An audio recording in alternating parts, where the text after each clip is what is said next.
આપણા ઘરે કોઈ વૈષ્ણવ આવે, કોઈ વલ્લભકુલ આચાર્ય આવે, કેવો હરખ થઈ જાય. અરે મારા ઘરે વલ્લભ પધાર્યા, મારા ઘરે વૈષ્ણવ પધાર્યા.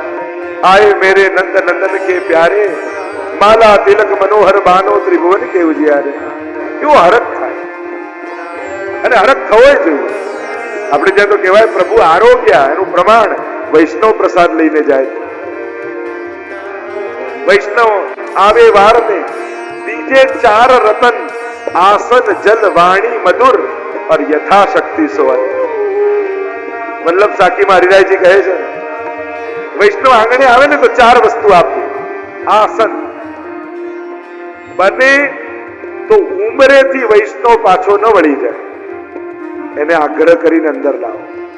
જો અપશુકન માનવામાં આવે છે, કોઈ ભગવતી, કોઈ વૈષ્ણવ, કોઈ મહાપુરુષ આપણા આંગણે આવીને જતા રહે ને ખાલી હાથે, તો એ શુકન નથી, એ અપશુકન છે. 2 મિનિટ પણ કહો કે 2 મિનિટ બેસી જાવ, એક કણિકા મિશ્રી લઈ જાવ, પણ એના પગલા ઘરમાં થાય એનો પ્રયાસ કરો. આસન જલ બને તો જલપાન કરાવવું. તકલીફ આજના સમાજની એ છે કે શું આજે આપણા ઘરના માટલા એટલા પવિત્ર છે કે ઘરમાં આવેલા કોઈ વૈષ્ણવને પાણી પણ પાઈ શકે? પ્રયાસ એ કરજો વૈષ્ણવો, તમારું ઘર એક વૈષ્ણવનું ઘર છે, અને ઘરમાં એવી વ્યવસ્થા હોવી જોઈએ કે કોઈ મર્યાદી વૈષ્ણવ, કોઈ ભગવતી વૈષ્ણવ આવે તો એને કણિકા સામગ્રી અને ઝારીજીનું જલ લેવડાવી શકે. એટલે તમારા ઝારીજીનું જલ હોય ને એને એકમાં ભરી રાખવું, જુદું ક્યાંક રાખવું મંદિરમાં, અને જ્યારે આવા કોઈ વૈષ્ણવ કે મહાપુરુષો આવે ત્યારે એમાંથી જલ પાવું. એનો ક્રમ છે. ઘણી વાર એવું થઈ જાય, આચાર્યો પણ પધારે આપણે ત્યાં, ગુરુજનો વલ્લભકુલ આદિ પર પધારે તો અન્નપ્રસાદી વસ્તુ ભોગ નથી ધરતા. જે આપણા ઠાકોરજીને ભોગ ધર્યું હોય એમાંથી જ એમને લેવડાવે. અન્નપ્રસાદી વસ્તુ ન ધરાય. આ એક વિવેક છે. દરેક વસ્તુનો વિવેક હોવો જોઈએ, રાખવો જોઈએ. અહીંયા આસન જલ વાણી મધુર, અને મધુર વાણી ઘણી વખત આ ટાઈમે ક્યાંથી ભૂલા પડે? પેલા કે આ ખરેખર ભૂલો પડી ગયો, નીકળી જ જાય. આવે ત્યારે મધુર વાણી. બહુ સારા સમય આવ્યા. બસ હું હમણાં પાઠ જ કરતો હતો અને એમાં વૈષ્ણવ આવી ગયા, આવો આવો ઘરે આવી એમ કરીને એને અહોભાવ અને આનંદ. આપણા ઘરે આવેલો વૈષ્ણવ પ્રસન્ન થઈને જાય ને તો આપણા પર ઠાકોરજી બહુ રાજી થાય. એટલે એને પ્રસન્ન કરીને મોકલો. આસન જલ વાણી મધુર और यथाशक्ति सोअन. 4 વસ્તુ આપવાની કહી. અહીંયા જે ચર્ચા કરી છે, નારદજીનું સ્વાગત કર્યું છે. નારદજી કહેવા લાગ્યા, શોકાતુર કેમ છો વ્યાસજી? વ્યાસજી કહેવા લાગ્યા, 17 પુરાણોની રચના કરી છતાંય ચિત્તમાં પ્રસન્નતા. શું કરું? હૃદયમાં આનંદ પ્રગટે. નારદજી કહેવા લાગ્યા, વ્યાસજી, જેના માટે તમારો અવતાર થયો છે એ કાર્ય તો હજી કર્યું નથી. તમે ધર્મનું તો વિસ્તારથી વર્ણન કર્યું દરેક પુરાણમાં, પણ ધર્મીનો વિમલ યશ નથી ગાયો. જેમાં પ્રભુની કેવલ વિશુદ્ધ ભક્તિ હોય, હજી એ ભાગવતની રચના તમે નથી કરી. અને કહ્યું, ગમે તેટલી સુંદર વાણી હોય, સુંદર શબ્દોના પ્રયોગ હોય, પણ એમાં જો ભગવાનના ગુણગાન નથી તો તદ વાયસમ તીર્થ, એ તો કાગડાના તીર્થ સમાન છે.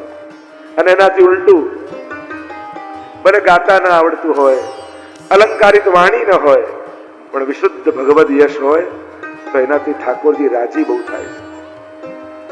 અને ઘણી વાર્તા પ્રસંગોમાં આવે છે. રૂપાપોરી આદિનો પ્રસંગ આવે છે. તાનસેનનો પ્રસંગ આવે ને કે તાનસેને ગાયું ને ગુસાઈજી 500 સોના મોર આપી, પણ ઉપર એક કોડી મૂકી ના. પૂછું, મહારાજ 500 સોના મોર તો સમજમાં આવી, આ કોડી કેમ? ત્યારે કહ્યું, તમારું સંગીત તો સર્વોત્તમ છે, પણ એમાં ભગવદ યશ નથી, એટલે અમારા માટે તો કોડી બરાબર છે. તદ્વાયસમ તીર્થ, એ તો કાગડાના તીર્થ સમાન. વ્યાસજી ભાગવતની રચના કરે, જેમાં વિશુદ્ધ ભક્તિનું વર્ણન છે, અને એનું મહાત્મ્ય તો આપણે પૂર્વમાં ગાયું જ છે, સ્કંદ પુરાણમાં, પદ્મ પુરાણમાં. આપના તો હૃદયમાં બિરાજે છે. સ્મરણ કરો, અભિવ્યક્ત કરો, પ્રગટ કરો. બે વસ્તુ છે, એક છે અનુભૂતિ અને બીજી છે અભિવ્યક્તિ. કારણ કે અભિવ્યક્તિ વગરની અનુભૂતિ પણ અધૂરી છે. અનુભૂતિ ઘણાને થતી હોય, પણ એક થયેલી અનુભૂતિને અભિવ્યક્ત કરવાની કળા બધામાં ન હોય. તમે ઉત્તમ રીતે અભિવ્યક્ત ન કરી શકો. અહીંયા નંદ મહોત્સવનો આનંદ કરીને ગયા હો, ત્યારે ઘરે જઈને બહુ આનંદ આવ્યો, બહુ આનંદ. કેવો આનંદ? અરે બહુ આનંદ આવ્યો. પણ કહો તો ખરા કેવો? અરે બહુ આનંદ આવ્યો. તમે બહુ આનંદ કરો, પણ એને અભિવ્યક્ત ન કરી શકો. અને જેટલો આનંદ અનુભવ્યો હોય એટલું વર્ણન ન કરી શકો.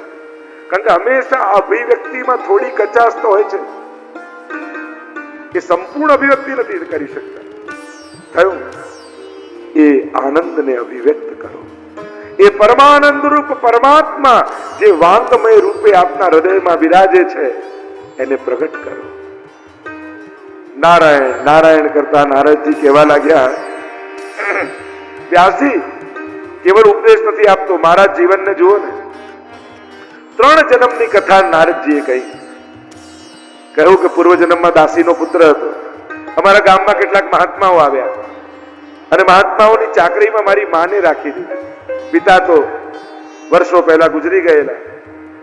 રોજ રાતના સત્સંગ સભા થાય, હું પાછળ બેઠો બેઠો સાંભળું, મહાત્માઓનું ઉચ્છિષ્ટ ગ્રહણ કરું, અને સત્સંગ સાંભળતા સાંભળતા મારું અંતઃકરણ પવિત્ર બની ગયું. ક્યાં ચાતુર્માસ પૂરો થઈ ગયો ખબર ન પડી, અને મહાત્માઓનો જવાનો સમય આવ્યો. ત્યારે હું ચરણોમાં પડ્યો ને મેં વિનંતી કરી, મને પણ સાથે લઈ જાય. મહાત્માઓએ કહ્યું, તારી માને પૂછીને આવો, એ જો પરવાનગી આપે તો લઈ જઈશ.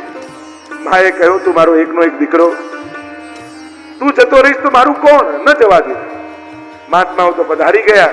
એકવાર મારી માં ગૌશાળામાંથી જતી હતી, સર્પે દંશ દીધો, મૃત્યુ થયું. હવે તો કોઈ રોકનારું હતું નહીં. ઉત્તર દિશા તરફ હું આગળ નીકળ્યો. પર્વતો, નદીઓ, વનોને પસાર કરતા કરતા એક વિશાળ વટનું વૃક્ષ હતું, ત્યાં જઈને બેસી ગયો. સમાધિ લગાવી. સમાધિમાં ભગવાન આવ્યા. કહ્યું, નારદ, આ જન્મમાં તને મારો અનુભવ નહીં થાય. ટૂંક જ સમયમાં પ્રલય કાળ આવી રહ્યો છે. બધું જ જલમાં ડૂબી જશે, અને ફરી જયારે સૃષ્ટિનું સર્જન કરીશ ત્યારે બ્રહ્માજીના માનસ પુત્ર રૂપે બોલીએ નારદ ભગવાન કી જય. નારદજી ભક્તિ માર્ગના આચાર્ય છે. આ તો આપણે લોકોએ સિરિયલ જોઈ જોઈને હાસીના પાત્ર બનાવી દીધા. સિરિયલોમાં કોઈ કોમેડી કેરેક્ટર જોઈએ એટલે નારદજીને બનાવી. નારદજી તો ભક્તિ માર્ગને, ભક્તિ સૂત્રોને આપનારા છે. કોઈ એવું પુરાણ નથી જેમાં નારદજી નિમિત્ત ન બન્યા હોય. દરેક પુરાણોમાં જોયું નારદજીનો કોઈ ને કોઈ રોલ હોય. એટલે કે ભગવત કાર્ય કરવા માટે જે અપયશ પોતાના માથે ઓઢી અને ભગવાનના કાર્યોને પાર પાડે એ નારદજી છે. નારમ જ્ઞાનમ દદાતી નારદ, જે જ્ઞાન આપે નારદ. નારમ અજ્ઞાનમ ખંડયતી નારદ, જે અજ્ઞાનનો નાશ કરે, ખંડન કરે એ નારદ. ઘણીવાર આપણે હિન્દુ સમાજના લોકો આ ચેતવાની બહુ જરૂર છે. જેટલી દેવી દેવતાઓની આપણે મજાક બનાવીએ છીએ, બીજા કોઈ ધર્મવાળા પોતાના દેવી દેવતાઓ જોડે રમત કરતા નથી. કેવી કેવી મસ્કરી, કેવી કેવી મજાક, કેવા કેવા કાર્ટૂન, કેવા કેવા ચિત્રો. અને લોકો ઉદાહરણ પણ, ઘરમાં સાવ બગડેલો ને ભટકતો છોકરો, આ મારો કનૈયો છે. હવે ક્યાં તારો આ રખડેલો ને ક્યાં કનૈયો? સરખામણી તો કોની કરીએ જુઓ તો ખરા. અને મહાનતમ ભાગવતના શબ્દો, રાસ, લીલા આદિ આદિ કેવા શબ્દો અલૌકિક, અને એનો કેટલો હીન જગ્યાએ દુરુપયોગ આપણે કરીએ. આપણા દેવી દેવતાઓ, આપણા ભગવાનો, શું દુર્દશાઓ આપણે કરીએ છીએ. અને હદ તો ત્યાં થાય કે ફ્લેટના સીડીના પગથિયા પર ચડતા કોઈ સ્પ્લિટ ન કરે, થૂકે નહીં, તો એના માટે દેવી દેવતાઓના ફોટા લગાવે, છતાંય લોકો થૂકીને જાય તો ત્યાં થઈ જાય. ગણપતિ ઉત્સવમાં ઘણી વાર જોવું પડે, કોઈ ડોક્ટર બનાવે, કોઈ પોલીસ બનાવે, કોઈ ક્રિકેટર બનાવે. આ રમવાના રમકડા નથી, આ દેવતા છે, આ ભગવાનના અંશ કલા આદિ અવતારો છે. અને આપણે જ એની ડિગ્નિટી નહીં જાળવીએ તો આવતી પેઢીને એ રમકડું જ લાગશે. આ રમકડું જ થશે, એનાથી રમે છે. અને એટલા માટે થોડુંક આદર, થોડો જ રિસ્પેક્ટ આપણા દેવી દેવતાઓ, ભગવત સ્વરૂપો, મહાપુરુષો માટે આ બધું સમજવાની જરૂર છે. જે રીતે આપણે કરીએ છીએ, જે સરખામણીઓ કરીએ છીએ, કાંઈ ન કરતો નાનું કામ તો નરસિંહ મહેતા, હવે ક્યાં નરસિંહ મહેતા ને ક્યાં નવડો, લોકો ક્યાં કોની જોડે સરખામણી કરે. અને બને તો કોશિશ કરજો, હાથ જોડીને કહું છું, અને એમાં પણ રાધા અને કૃષ્ણના ગમે તેવા ફોટાઓ ચિતરાવશો નહીં, બનાવશો નહીં અને દિવાલ પર લગાડશો નહીં. પ્લીઝ, જે રમત આપણે કરીએ છીએ ને જેવા પિક્ચર્સ મૂકવામાં આવે છે, આવતી પેઢીને સમજતા નથી આવતું કે આવા ફોટા, દિવ્યતમ ભાવ ભાવના લગ્નના ફોટા મુકાય, હનીમૂનના ફોટાઓ મોટા કરાઈને બધા ના વંટાય. થોડું તો કંઈક આપણે લોજિક લગાવીએ. નિકુંજ કુંજોની ગૂઢ ભાવનાઓના ચિત્રો ચિતરાવી અને આપણે ગમે ત્યાં લગાવીએ ઠીક નથી. આવતી પેઢીના વિચારમાં જ્યાં સુધી એ અલૌકિકતા બેસી નથી તો એને એ ચિત્રો જોઈને પણ લૌકિક ભાવ જ આવે છે. એટલે થોડોક વિવેક હવેના સમયમાં, જે રીતે સમય બદલાઈ રહ્યો છે, જે રીતે સોશિયલ મીડિયા આદિનો યુગ છે, અને એવા સમયમાં જો વિવેક ન રાખ્યો તો ભગવાન પણ મજાકનું પાત્ર બની જશે, દેવી દેવતાઓ પણ મજાકના પાત્રો બનાવી દેશે. એટલે આપણે બધાએ ખૂબ ચેતવાની જરૂર છે. તમે જેને માનો છો એને જ તમે હાસ્યનું પાત્ર બનાવી રહ્યા છો. કેવા ફોટા લગાવાય, કેટલા ન લગાવાય, કયો ફોટો ક્યાં મુકાય, કયો ચિંતનીય છે, કયો પ્રદર્શનીય છે, એનો એક વિવેક તો જોઈએ કે નહીં. અવિવેકી ન બની જાઓ, શ્રદ્ધાવાન બનો, ભગવદી બનો, ખૂબ ભક્તિ ભાવ રજભક્તો જેવી કરો, પણ વિવેક રાખીને. કારણ કે આ બધા ભાવો એ સર્વોચ્ચ અવસ્થાના ભાવો છે, એ પ્રદર્શનીય ભાવો નથી. નહીં તો હાંસીના પાત્ર થઈ જશો. લોકો આ બધા મહાનતમ શબ્દોને મજાકમાં, ફિલ્મ ગીતોમાં ને ગમે ત્યાં વાપરતા થઈ. એટલે ચેતજો, સાવધાન રહેજો. જે ચર્ચા આપણે કરી રહ્યા છે અહીંયા કહ્યું નારદજીએ, વ્યાસજી તમારા તો હૃદયમાં ભાગવત બિરાજે છે, સ્મરણ કરો, અભિવ્યક્ત કરો. કહેવાય છે કે ગણપતિજી લખવા માટે બેઠા, સરસ્વતીમાં સ્નાન કરીને વ્યાસજી બિરાજમાન થયા, સમાધિમાં બિરાજ્યા. 3 ભાષા ભાગવતમાં છે, મહાપ્રભુજી આજ્ઞા કરે, લૌકિક ભાષા, પરમત ભાષા અને સમાધિ ભાષા. ઋષય મંત્ર દ્રષ્ટાર, ઋષિ કોને કહેવાય? જેને સમાધિમાં મંત્રો દેખાય.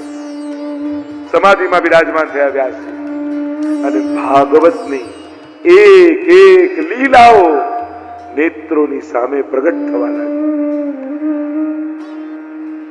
મહાભારતનું રણ સંગ્રામ દેખાયું વ્યાસજી. મહાભારતનું યુદ્ધ સમાપ્ત થયું છે. લાખો લોકોના મડદાઓ પડ્યા છે. કોઈના કપાયેલા ધડ, કોઈના કપાયેલા મસ્તક, કોઈના હાથ, કોઈના પગ, ચારે બાજુ દુર્ગંધ વ્યાપી છે.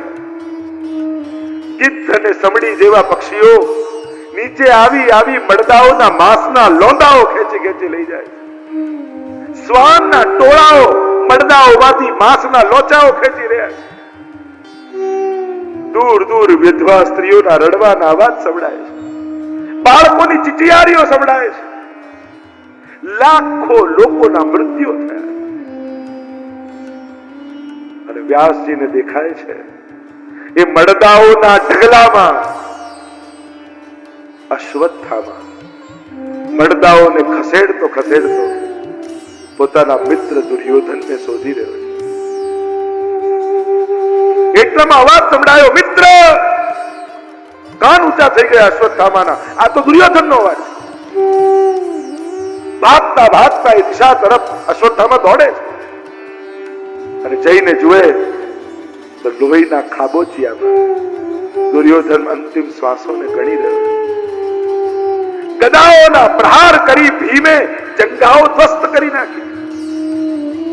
પણ દુર્યોધનને વરદાન છે કે કોઈ એક એવી વાત એ સાંભળે કે સાંભળતાની સાથે એને હર્ષ અને શોક બંને લાગણી એક સાથે થાય તો એનું મૃત્યુ થઈ જાય. અને એટલે જીવી રહ્યો છે. મૃત્યુના દરવાજા સુધી ભીમે લાવીને પટકી દીધો છે. અને જ્યાં અશ્વત્થામાને જોયો ચમક આવી ગઈ દુર્યોધનની આંખમાં. મિત્ર, તું હજી જીવિત છું? હા, હું તો ચિરંજીવી છું. મને કોણ મારી શકે? મારી અંતિમ ઈચ્છા પૂરી કર.